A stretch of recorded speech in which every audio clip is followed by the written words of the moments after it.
Amateur Traveler is in its 20th year now, but can you imagine if I had people on the show who had never been to the destination, but had just read about it or seen a movie about it?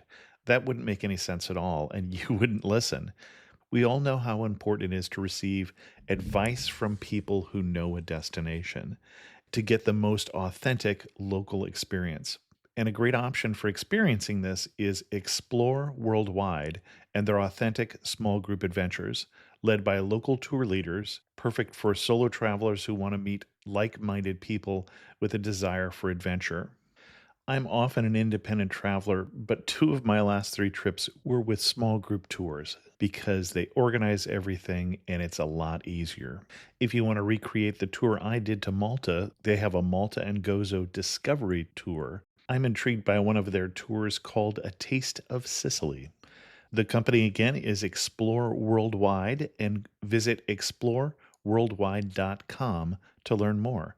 And thanks to Explore Worldwide for sponsoring this episode of Amateur Traveler.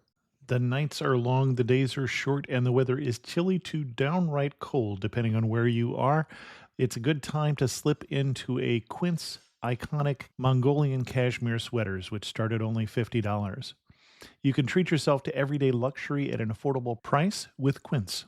If you really want to dive into luxury, you can check out their leather handbags, washable silk shirts, and European linen sheet sets. Whatever you're looking for at Quince, all the prices are 50 to 80% less than similar brands, and they do that by partnering directly with top factories and cutting out the middleman. They only work with factories that use safe, ethical, and responsible manufacturing processes. And of course, they use premium fabrics and finishes for that luxury feel in every piece. But you've already heard me rave about my Quince travel pants. Treat yourself this winter without the luxury price tag. Go to quince.com/traveler for 365-day returns plus free shipping on your order. That's QUINCE.com/traveler to get free shipping and 365-day returns. Quince.com/traveler. And thanks to Quince for sponsoring this episode of Amateur Traveler. Hi, everyone. This is Chris. Today's episode is going to be a repeat episode, one of the best of from a couple years ago on Oaxaca, Mexico. I had planned this because I was traveling. Little did I know that I was going to come back from Thailand with COVID, so all the better reason to listen to something from the archives. I hope you enjoy this. I got my bags packed on a roll. I'm heading out there and I'm ready to go. I'm looking real good in my passport photo. Amateur Traveler, episode 721. Today, the Amateur Traveler talks about a city in the clouds, a stone waterfall, textiles, pottery, parades, and mole as we go to Oaxaca, Mexico.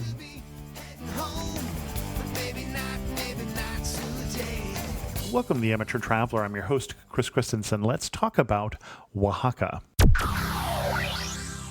I'd like to welcome to the show Susan Metenosky from BrooklynTropically.com, and that's tropically with an I at the end, but I'll put a link to that in the show notes. Susan, welcome to the show. Thank you. Thank you so much for having me. And Susan, you are coming on the show to talk about one of my favorite places in Mexico. Of course, I haven't been every place, Oaxaca. And why are you talking about Oaxaca? Well, it is also one of my favorite places. It's actually my favorite place because I now live here. After, I think my first trip was in 2015, and I just kept coming back and back for months at a time. And then finally, I had been traveling full time for a while. I'm a travel blogger.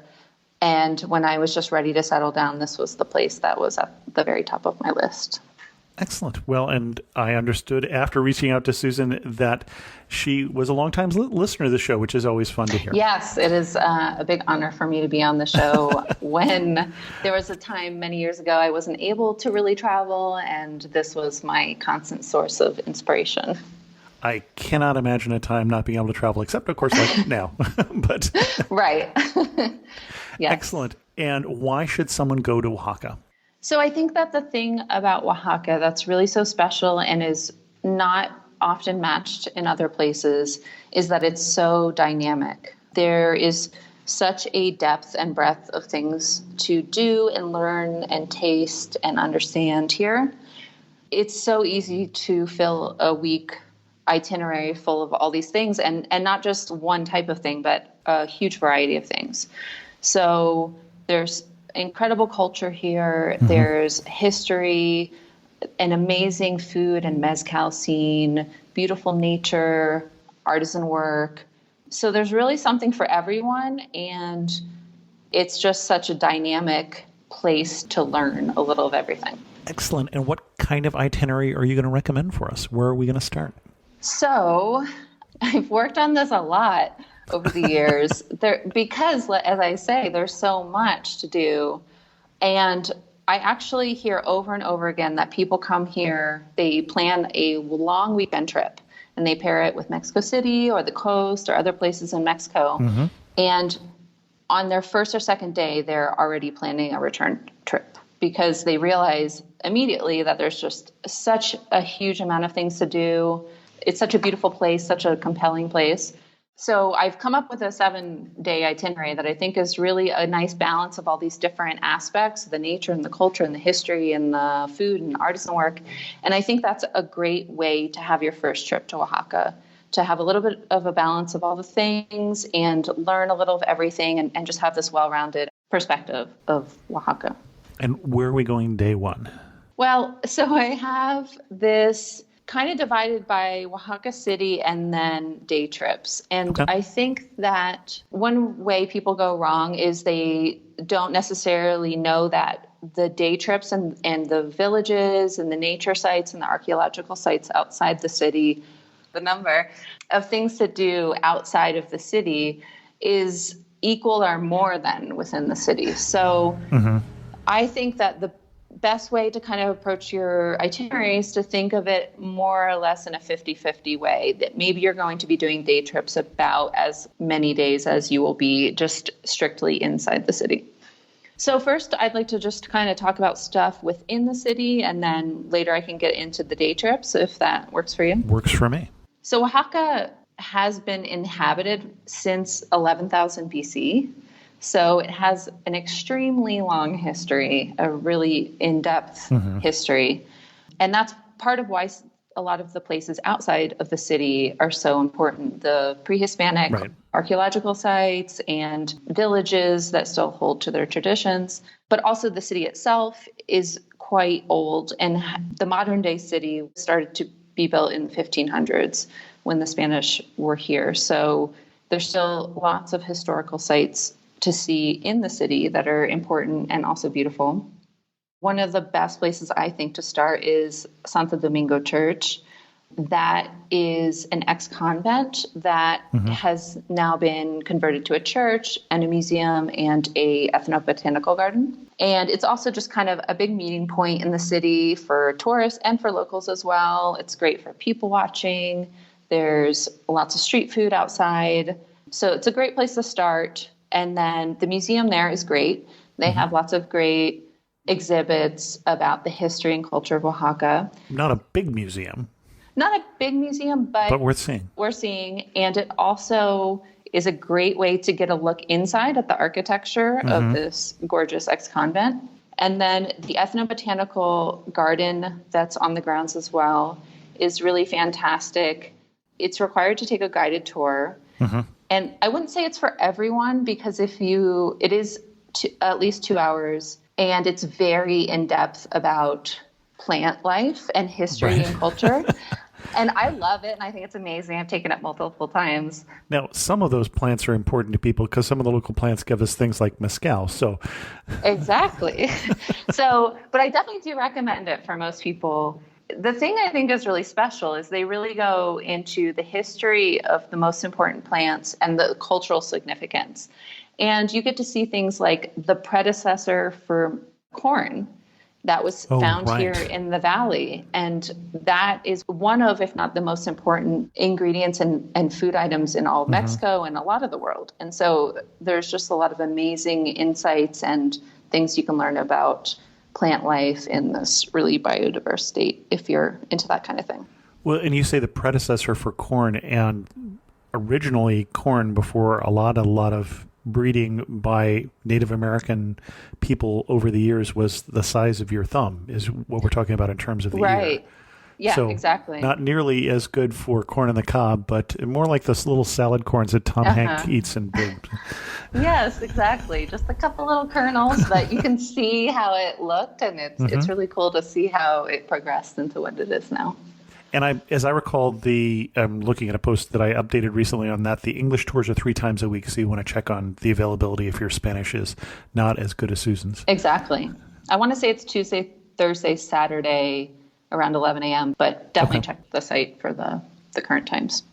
Well, and when you went to Santo Domingo Church, you skipped over the cathedral, which is usually what we talk about in town, but you skipped to the prettier church.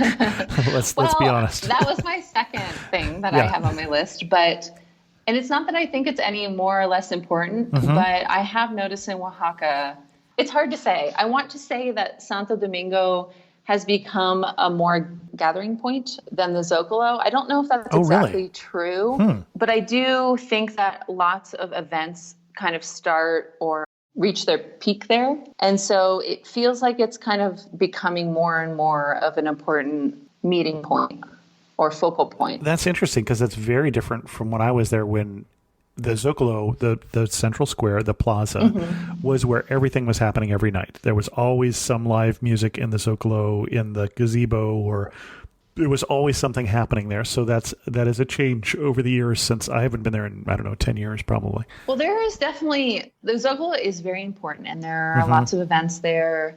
There are often concerts there or dancing. It's just a little bit different. I don't really know how to explain it, but there are 2 different meeting points that are both very important. But the area around Santo Domingo is kind of increasing in the activity. There's been a lot of concerts now just on the side of Santo Domingo. There's a little callejon that they are putting up a stage often and doing concerts. So I don't know. Maybe it's kind of equal in importance. It's hard to say. But both are central places for activities. Exactly. Okay. Cool. And a lot of times the activities kind of go back and forth between the 2. Well, and the other thing I would say about Santo Domingo is I wouldn't say the church was understated in the interior. No. I definitely heads to Rococo or over-the-top gilded. Yes. It's an interesting display, especially since it used to be an old convent. It seems a little odd. It's Baroque, though. Yes. And it's also a big spot for weddings these days with people who have the means to do that. So that's kind of maybe another reason why it's become a hot spot, because a lot of the calendas, which I'll talk about later, are starting or ending there.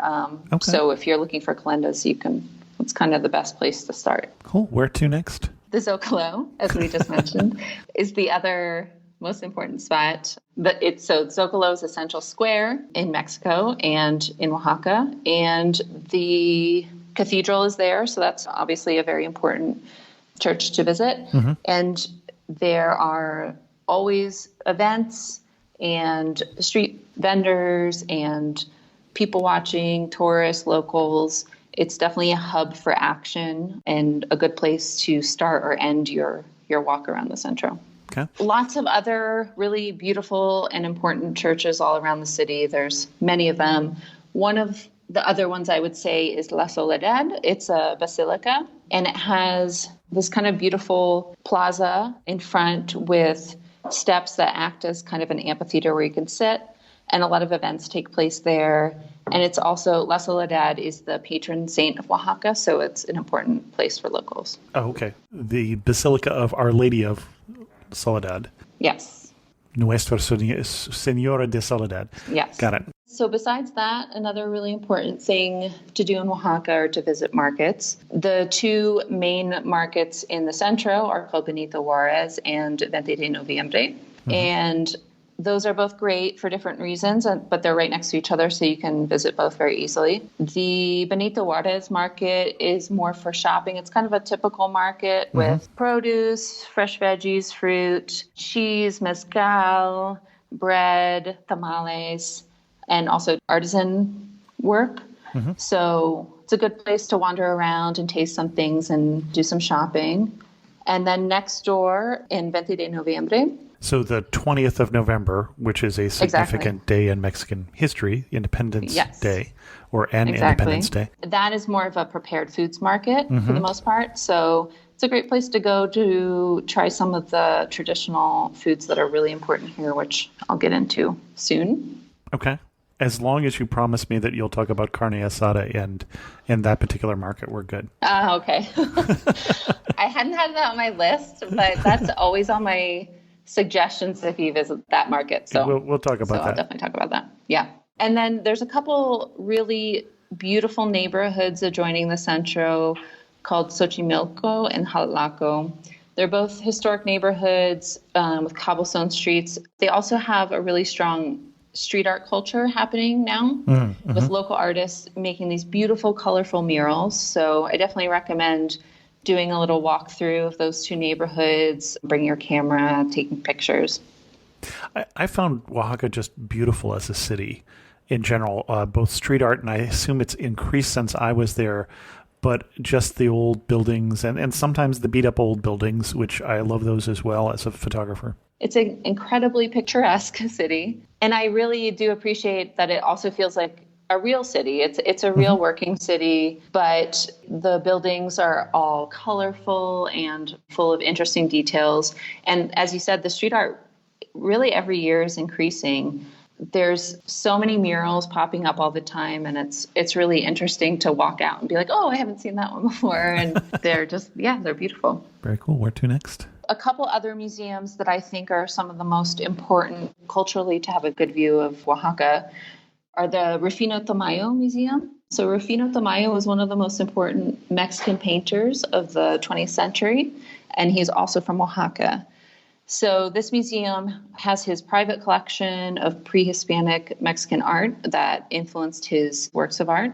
It's really a great collection, so I recommend that. And then the Textile Museum, I think, is great as well because the textile culture in Oaxaca is so important and so varied across the state. So this museum has a permanent collection that gives a good breakdown of styles and techniques across the state, and you can kind of learn more about that important culture here.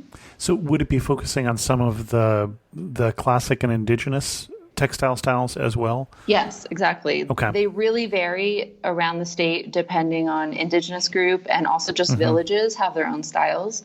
And there's so many unique ones, and it would be almost impossible to come here as a tourist and visit all the most important ones in the state. It would take, I don't know how long, because there's so many. So this is a great way to see everything together in one place and to get a good history and context on all that. Well, and you say the indigenous peoples, and I think one of the surprises for me with Oaxaca was when I was told by a local that 60% of the people still speak a language other than Spanish at home.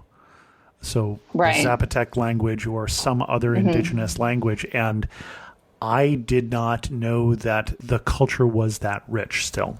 Yeah. And I think that's part of why I think it's so important to get out of the city, not just a day, but to try to get out several times, because there are, and it's not just one culture, there's so many across the state.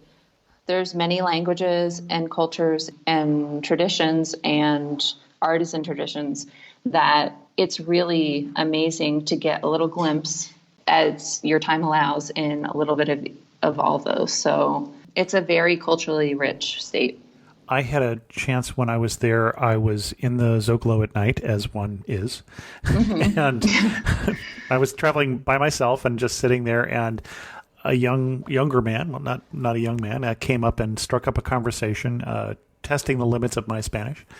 And we got to talking, and he was a weaver, weaving in the traditional fashion of the Zapotec people. He was a third generation weaver. Okay. And he actually invited me out to some of the places we'll talk about later in the valley. And then I went to his studio, and he and his daughter and granddaughter showed me how to make the natural red dye from the cochineal, which is the bugs that they find on cactus that make a deep red dye, and showed me the weaving technique. It was fascinating. Oh, that's great. There's actually still a video on Amateur Traveler, which I'll link from this episode about that experience. But Felipe Hernandez, if I recall correctly. Okay. What a beautiful organic meeting Yeah. to learn about the local culture. I love that. Yeah. So then the last thing I would say about the city, what you should do, I mean, we've been talking about, there's an incredible depth and breadth of culture. And one of the beautiful things about Oaxaca is always celebrating something, it seems. And I love that. So you should definitely try to see some calendas if you can.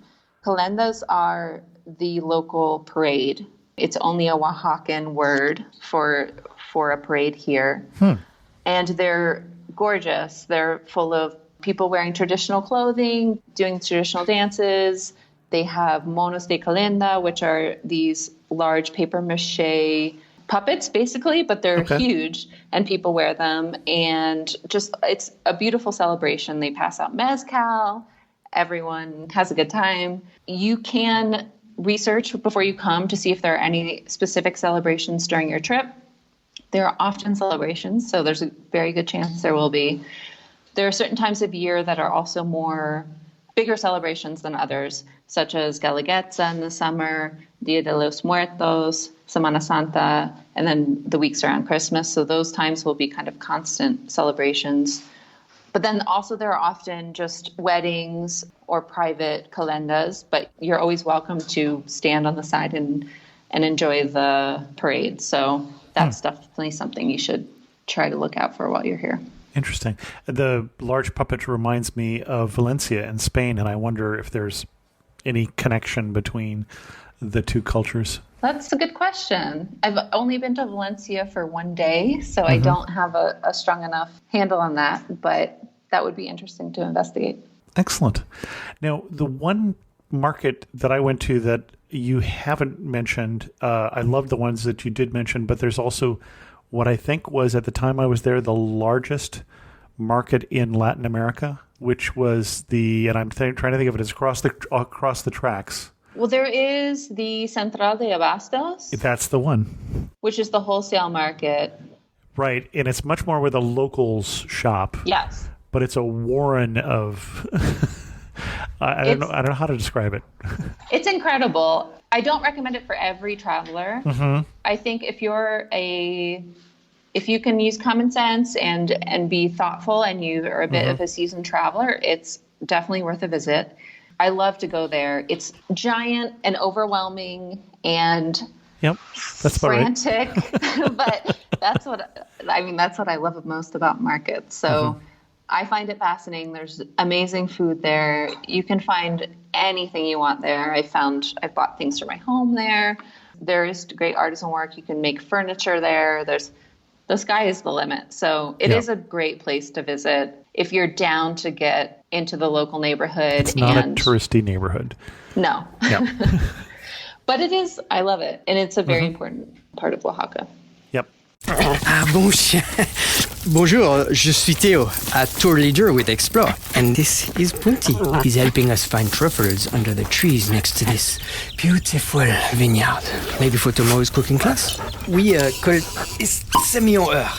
Parfait. 7:00. Not everyone gets to enjoy a Bordeaux sunset this way, but you will if you explore. No, Punti.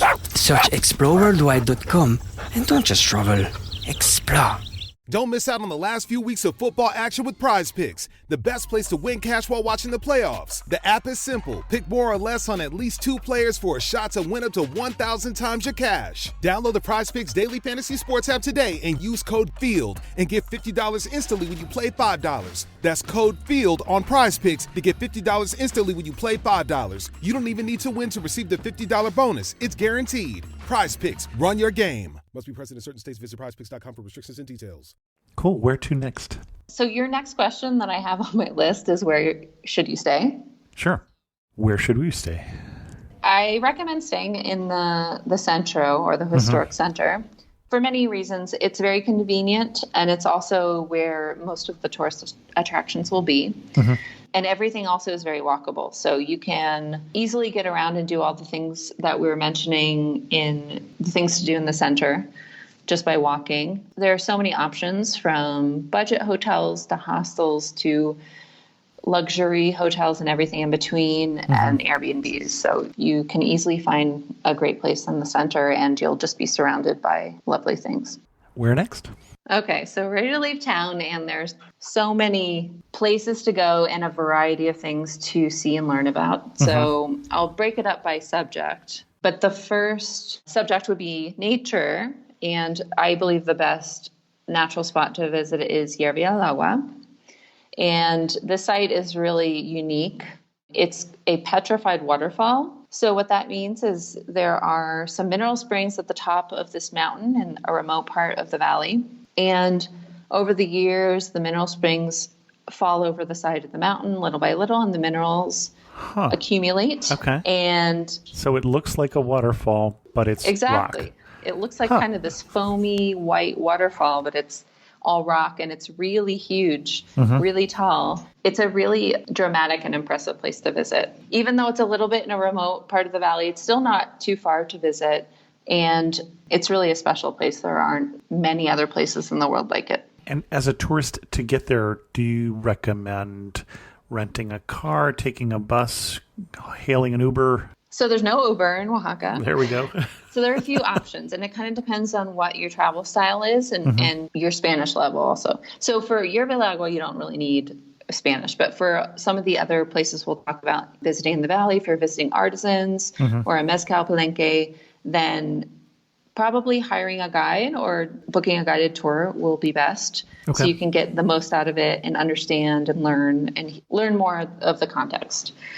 If not, you can hire a taxi for the day or by hour, if that's something you would prefer. You can also rent a car if you're a little bit more of an adventurous or seasoned traveler and you're okay driving. But finally, there's also public transport options if you're a budget traveler or if you want to dig deeper into the day-to-day life. I will say the public transportation option to Hierve del Agua does take quite a bit longer. Okay. But if you have the time to do it, it's definitely an option. So yeah, definitely Hierve del Agua is a special place to visit. And then archaeological sites are extremely plentiful here. And as I understand, there's still so many that haven't been uncovered. Right. But if I had to only recommend a couple, I would say Monte Alban is probably, it is the most important archaeological site. It was the capital of the Zapotecs for 13 centuries, I believe. It's a large, impressive site. It's very close to the city, but it's also on a mountain just above the city. So you have these gorgeous sweeping views of the city and the valley. And when you say it's on a mountain, I don't think you've quite captured that the Zapotec people just some 2,500 years ago or something like that took the top of a mountain and, as far as we know, with stone tools, leveled it, right, and built this impressive plaza area that you can see there. And you were talking about there are many other ruins. From what our guide there told us, if you took any mountain in the area and uncovered it and dug up, you would find something similar from the same civilization. They were known as the Cloud People. They lived up in the mountains, heavily trading, heavily matriarchal society because the men were off for years at a time trading far away. Fascinating place. It's amazing. I have some local friends who they'll just go for walks and they kind of know where to go, and they'll just find these artifacts, these pre-Hispanic artifacts of carved heads and different symbols. And I have a friend who has a little collection in their house, and it's amazing. I mean, this whole entire valley, as I researched, it was inhabited since 11,000 BC. So you can imagine that's so much time to just build and create these things that ebbed and flowed and are now covered in grass. And there's just so much out there that we still don't know about. Right. No, fascinating place. There's so many. If you're a history buff or really into these types of sites, you can spend an entire week just visiting sites. There's so many. Yeah, I would go to Oaxaca just for Monte Alban. Of course, there's so much else to do, but I would go just for that site. Right. Yeah. You can apply that to pretty much any theme of Oaxaca. Artisan work, textiles, pottery, food, mezcal. Yeah. Anyway, so then the second most important site is called Mitla, and that would be the religious center of the Zapotecs. And that is most famous for these intricate geometrical carvings that they have on the walls of the site. It's a really beautiful site and nicely paired with some of the day trips out east, like Yerba del Agua or some of the other places that I'll talk about. Sure. Besides archaeological sites, I do think markets are really important for understanding a culture. And the markets in the center are great, but I think it's also a different experience and really amazing to get a glimpse at a traditional Pueblo market. So my favorite is the Tlacoluca market on Sundays. That's the one I went to, exactly. Yeah. Yeah, it's amazing. It's bustling, and there's a plethora of food and anything else, farming equipment, live animals, produce, everything. And also a really impressive selection of artisan goods because many great artisan villages are close to there. I definitely recommend that one if you're in Oaxaca on a Sunday. If not, there's another one I do really enjoy as well called Ocatlan. The town is Ocatlan, and on Fridays they have their traditional market. Okay. Besides that, the artisan culture in Oaxaca is incredible, and every village seems to have their own tradition, their own theme, their own artwork. So some of the most important ones, or the most prevalent ones, are textiles. And as I mentioned, all over the state, there are many different techniques and different traditions. But one place I do recommend that I think is good because it's pretty easy to visit from Oaxaca, and the traditions and the textiles there are really beautiful, is called Santo Tomas Jalietza. And it's just south of the city, and they mostly still work with backstrap looms. So it's a loom that's literally strapped to your back with a leather piece. And on the other side of you, so the loom is in front of you, and then on the other side, it's tied to a pole or a tree to have the tension. Okay. And this is in Oaxaca and also in Mayan parts of Mexico and Guatemala. It's still a important traditional method of weaving, and it's really beautiful. And their work is really beautiful. Okay. So you're using your body as the counterweight to keep the tension on the thing that you're weaving. Exactly. Got it. Another important artisan work is rug weaving here. And the best place to go to learn about that is Teotitlan del Valle. They're famous for their woven rugs, and many of the artisans there still work with natural dyes. So as you'd mentioned, there's a lot of different natural ingredients. There's the cochinilla, that is an insect from the nopal cactus that creates a super vibrant red dye. Well, when you say super vibrant, all of the natural dyes are more muted than our commercial dyes. So it's vibrant in the realm of colors from the natural dyes. True. But it is really, I mean, it's a rich, deep red. Yeah. It's very rich, and it kind of takes you aback how beautiful it is. And there are many other ingredients they use. And so you can kind of get a demonstration of that and see the ingredients and how they create these colors, and then spin the wool. And then they create the rugs on wooden looms. Ceramics are also a huge artisan work here, and they vary depending on which village you go to. There's many different styles. So the red clay, a great place to go for that is San Marcos Tlapazola. The black clay, you can go to San Bartolo Coyotepec. And the green clay, you can find it at Zompa. I'm hoping you're sending me some links here after this so that I'll put in the show notes. Okay. Sure. They're all kind of equally important in Oaxaca, and the styles are completely different because the colors are different and the textures are different. So if you're big into ceramics, you can visit all of them and see the differences. Okay. And then lastly, I'll mention the alebrijes, which are very popular here as well. So these are small wooden animal sculptures that are kind of these surreal creatures. Okay. And they're painted in bright colors and designs. They're really beautiful, these really tiny little cute sculptures, or they can be larger as well. And you can find those in San Martin Tilquejete. Okay. And that's kind of my roundup for the most important day trips. Excellent. Well, we've been saving some of the best for last, which is food. Yes. Because again, you could go to Oaxaca just for the food. Yes. And what would we have? just talking about some of the most important things. I mean, you can eat your way through the city for months and years, but the most important dish, I think most would agree, is mole. Sure.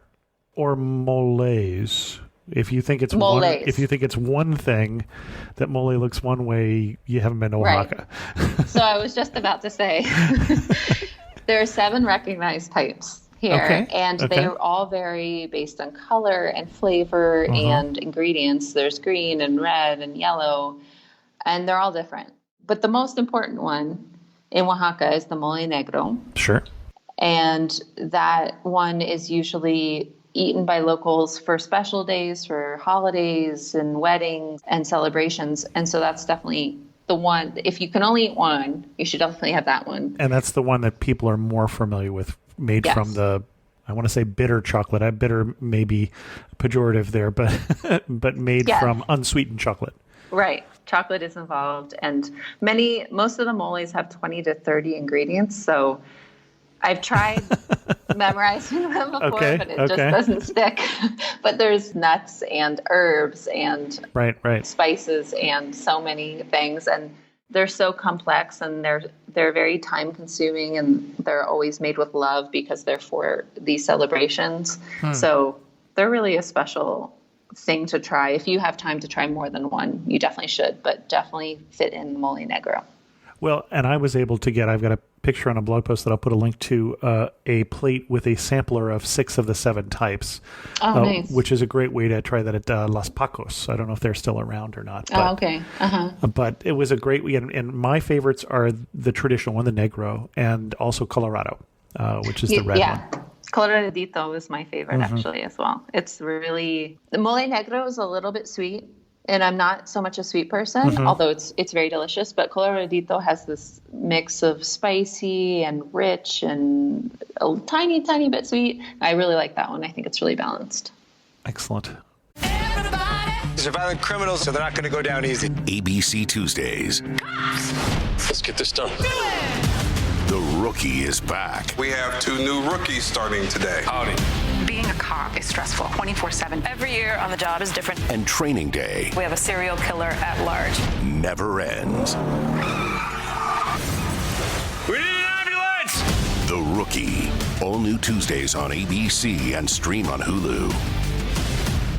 And what else should we try in Oaxaca? One of the most popular important dishes in Oaxaca are called memelas. Okay. And they are tortillas that are a little bit thicker than normal, grilled on a comal, and then you add on a comal, like a round ceramic griddle that you put over an open flame. A lot of things are cooked here on a comal. And so then the tortilla is then you add a layer of asiento, which is lard. Sounds better in Spanish. It does sound better in Spanish, but it's delicious. Don't be afraid. And then a layer of bean paste that's made with herbs, some crumpled queso fresco, or shredded quesillo, which is the local cheese here. The real white cheese. Yeah. It's kind of similar to string cheese, but better. And that's really common for breakfast or sometimes as an evening snack. Unless, of course, you're vegan, in which case... Well... you lost it at the lard. There are some options in Oaxaca for that, but most that I will talk about are not. Not the traditional ones. No. The next important dish are called tlayudas. And they're actually a little bit similar as far as toppings to memelas, but the presentation, the taste is really different.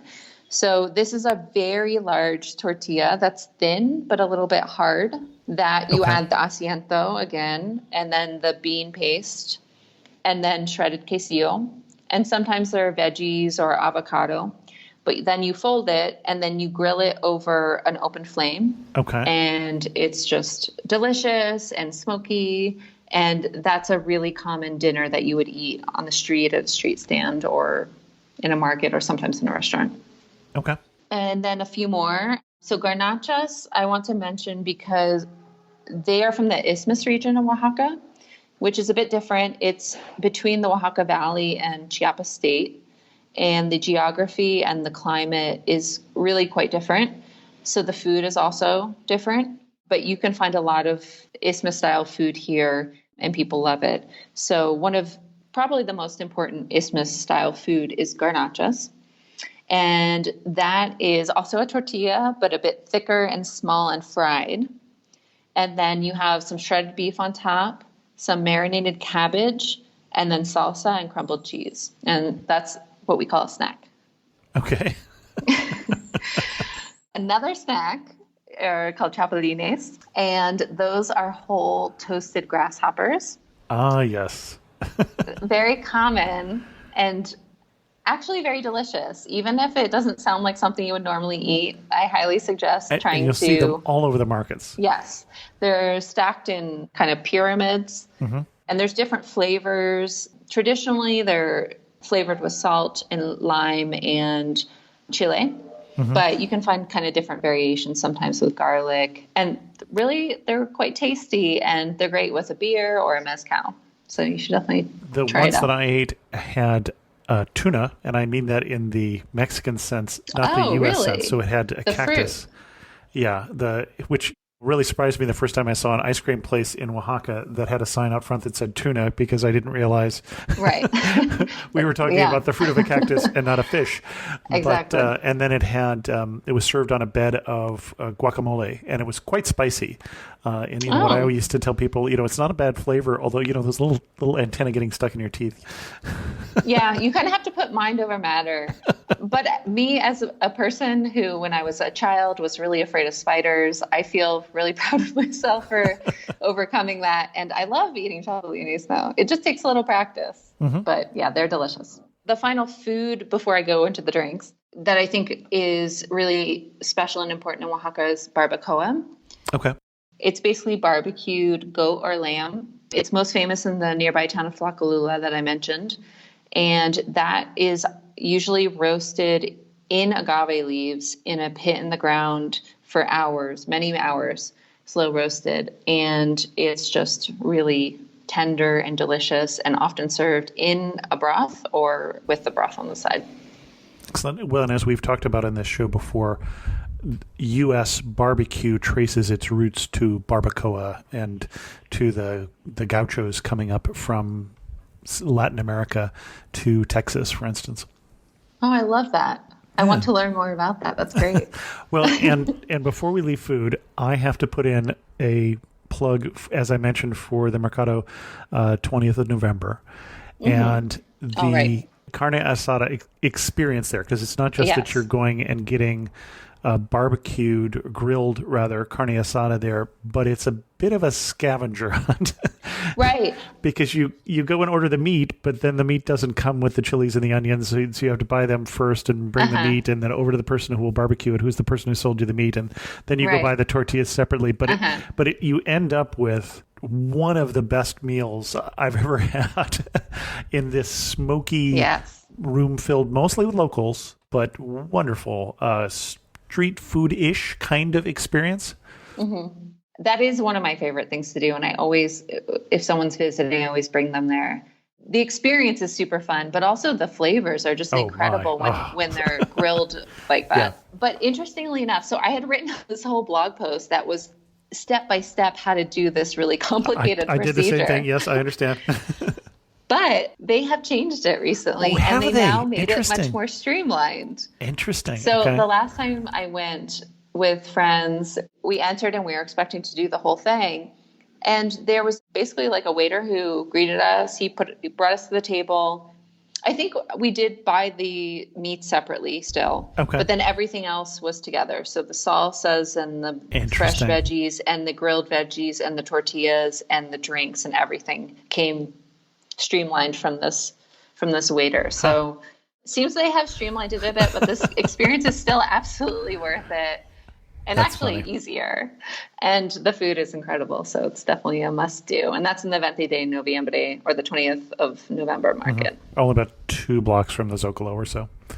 Yeah. Excellent. And then you wanted to get to drink. Yeah, just a couple more food items, but in the drink category, which is still very important here. So obviously, mezcal. This is like a very trendy spirit right now, but it's incredible. And the tradition is really amazing here because it's largely still made in small batches on family farms with generations of mezcal maestros that have learned from their father and their grandfather and their great-grandfather. So it has this beautiful tradition and also this incredible variation because everything is made in these small batches of liters, and they're made from many, many, many different types of agaves. And also the earth and the water affects the flavor. So it depends Mezcal where you has are. terroir. Yeah. If you're interested in variations of things like I am and you like to taste lots of things, it's an unending, exciting thing that you can explore because there's just unending variations and the tasting different agaves or tasting different mezcals of palenques or different regions, they're all different. And so it can be really fun. But I definitely recommend, even if you're not as enthusiastic as some, it is still great to visit a mezcal palenque and see the process from start to finish. It's a really big part of culture here. I think it's a great thing to learn. And there's some great, besides going to a palenque or a farm, there's some really great mezcalerias in the centro or mezcal bars that do tastings, and you can learn a lot of subtleties and history and context that way as well. Excellent. A couple other drinks. Chocolate is really important in Oaxaca, but it's typically not eaten. It's drank as a beverage. Which traditionally it was. If you were in nobility, you had to be special to drink chocolate way back in the day, 2,000 years ago. Yeah. So be glad you weren't born 2,000 years ago. Yeah, exactly. Yeah, so definitely drinking some traditional hot chocolate is great here. It's made in the traditional way. It's not poured from a packet. It's made from actual chocolate. Okay. And then the final drink that is very unique to Oaxaca is called tajate. This is a traditional pre-Hispanic non-alcoholic drink that is made from toasted corn, fermented cacao beans, flor de cacao, and toasted mamey seed. And all these ingredients are ground into a powder and then ground to a paste, actually, and then kneaded by hand with water to create this beverage that I sometimes say is sort of like a mocha, but a much more delicious mocha. It has this chocolate flavor, but it's very subtle, and it's really balanced, and it's just delicious. So I definitely recommend trying that as well. Excellent, and I did not when I was there. I'll have to go back. Oh, no, definitely next time. As we start to wind this down, I think we've done good justice here to Oaxaca. You are standing in the prettiest spot in the Oaxaca region. Where are you standing and what are you looking at? I guess I would say it would be Yerbi El Agua. Okay. Because it's incredibly dramatic. Yep. From my research, I believe there's only one other site in the world that has this kind of petrified waterfall effect. Mm-hmm. It reminds me of a large-scale version of Pamukkale in Turkey, the calcified Yes, that's the other spot. pools. Yeah, okay. Yeah, that I read about. I haven't been there, but taller, much taller. Yeah, it's very dramatic. There's a big valley that opens up in front of it, and then these rolling big mountains on all sides, and it's just breathtaking. It's really beautiful. You get to see a little bit of how beautiful the nature in Oaxaca State is. It's hard to kind of get around the Oaxacan mountains because the roads aren't necessarily developed into highways. So I think this is a great way to see that and to also see this natural phenomenon. Excellent. One thing that makes you laugh and say only in Oaxaca. Celebrating everything. When you start to spend more and more time here, you realize how often there's a calenda or a feria, a fair, or a saint day, or a reason to shoot off fireworks. There's just always something, and Oaxacans love to celebrate, and it's so fun, and it's really inspiring and interesting to see the differentiations in the different celebrations. In certain times of year, like Guelaguetza, Guelaguetza is actually normally right now in July, and it's 2 weeks of celebrations that are promoting the culture of the whole Oaxaca state, all the different regions of people come to the city and they show their dance and their traditional dress and their traditional products or food or artisan works. And it kind of keeps growing and growing. It's like a month now of celebrations where at the end you're kind of exhausted, but it's a great exhaustion. So I think that's a great metaphor for how it feels to spend time here. Excellent. Well, the one thing we didn't say is I found, and I don't know if it's changed in the 10 years since I've been there, it to be a very affordable city, despite the fact that it gets a lot of tourism. And as I look at hotel prices right now, I'm seeing numbers that I would pay more for parking at a local hotel than I would pay for a night. So now, obviously, I'm looking in the middle of a pandemic, so things are probably lower. But despite the fact that it has a tourist infrastructure, there's a lot of Americans who go there and a lot of Europeans and things. It is a known city. We're not off the map, but it is, I found, an affordable city and colorful. Yes, it definitely is. You can kind of set your budget whatever you want, and you can go to fancy places or local places, but you can absolutely have an affordable trip here. There's just so much variation and so many options, and it's very colorful, as you said, which is great. Excellent. Our guest again has been Susan Metenosky. And Susan, if we send people over to brooklyntropically.com to your best post on Oaxaca, where are we going to send them? Well, I have a lot, but I recently labored over one that I'm really proud of that I think is especially helpful. It's called 1 Week Oaxaca Trip, Mezcal Food and Culture Itinerary in Oaxaca. And it's a really specific itinerary, day by day, I think it's actually 8 days. From start to finish, meals, transportation, what you should do each day, all of these things that we talked about. So I think that's a great place to start to kind of figure out how to put it all together. Excellent. Well, Susan, thank you so much for coming on Amateur Traveler and for sharing with us your love for Oaxaca. It's been my pleasure. Thanks so much for having me. In news of the community, first, a thanks to all the patrons of the show who support it through Patreon. You can go to patreon.com/amateurtraveler.